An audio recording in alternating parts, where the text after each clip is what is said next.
మరో success story repeat అవుతుందా? దానికి కారణం అప్పుడు ధోని, ఇప్పుడు సూర్యకుమార్ యాదవ. ఆ సక్సెస్ఫుల్ స్టార్స్ అప్పుడు రోహిత్ కోహ్లీ అయితే, ఇప్పుడు సంజు శాంసన్, తిలక్ వర్మనా అంటే అవుననే సమాధానం వస్తోంది. మరి ఆ సక్సెస్ స్టోరీ ఏంటో ఓ లుక్కేద్దాం.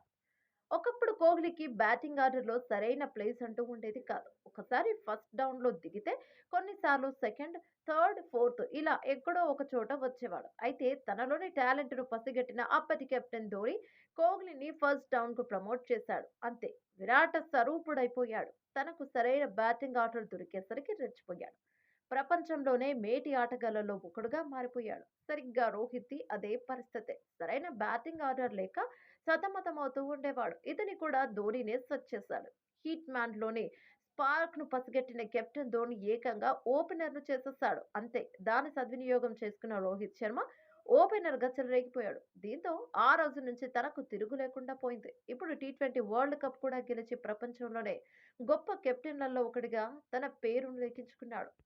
సరిగ్గా ఇప్పుడు సంజు శాంసన్, తిలక్ వర్మను చూస్తుంటే ఇటువంటి సక్సెస్ స్టోరీనే రిపీట్ అవుతున్నట్టు కనిపిస్తోంది. సంజు శాంసన్ ఎంతటి టాలెంటెడ్ ప్లేయరో దేశమంతా తెలుసు. అయినా 10 ఏళ్ల నుంచి సరైన బ్రేక్ లేక సతమతమవుతున్నాడు. ఐపీఎల్లో పులి, ఇండియన్ టీంలో పిల్లి అంటూ తీవ్ర విమర్శలు ఎదుర్కొన్నాడు. అయితే అప్పుడు రోహిత్‌కు ధోని ఎలా బ్రేక్ ఇచ్చాడో సరిగ్గా సంజుకు ఇప్పుడు టీ20 కెప్టెన్ సూర్యకుమార్ యాదవ్ నిలిచాడు. ఏ ప్లేస్‌లో ఆడితే నిలదొక్కుకుంటాడో తనకే అర్థం కాని పరిస్థితిలో పడి ఇబ్బందులు పడుతున్న సంజుని ఏకంగా ఓపెనర్‌ను చేశాడు.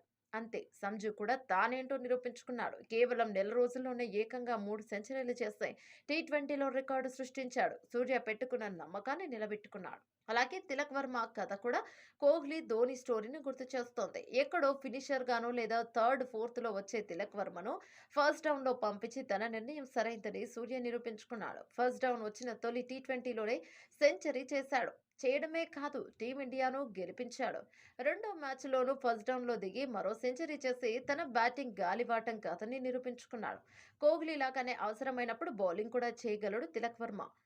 ఆఫ్ స్పిన్ వేసి వికెట్లు తీయగలడు. ఇక ఫీల్డింగ్‌లోనూ రాటుదేలుతున్నాడు. సంజు, తిలక్ ఇద్దరూ కూడా ఒంటి చేత్తో మ్యాచ్ ఫలితాన్ని మార్చగల టాలెంట్ ప్లేయర్స్ అనడంలో సౌత్ ఆఫ్రికా టూర్‌లో రుజువైంది. ఈ డ్యూయో ఇలాగే రెచ్చిపోతే మరో రోహిత్, కోహ్లీ లాగా వరల్డ్ క్రికెట్ చరిత్రలో తమకు ఓ పేజీని ఏర్పాటు చేసుకోగలరు. అప్పుడు రోహిత్, కోహ్లీను బ్యాటింగ్ ఆర్డర్‌లో ముందుకు తీసుకొచ్చి వారిన వరల్డ్ క్లాస్ క్రికెటర్‌లుగా మార్చడంలో క్రెడిట్ అంతా ధోనిదైతే సంజు, తిలక్‌లు కూడా ఇలాగే క్లిక్ అయితే ఇప్పుడు ఆ ఘనత సూర్యకుమార్ యాదవ్‌కే దక్కుతుందనడంలో సందేహం లేదు.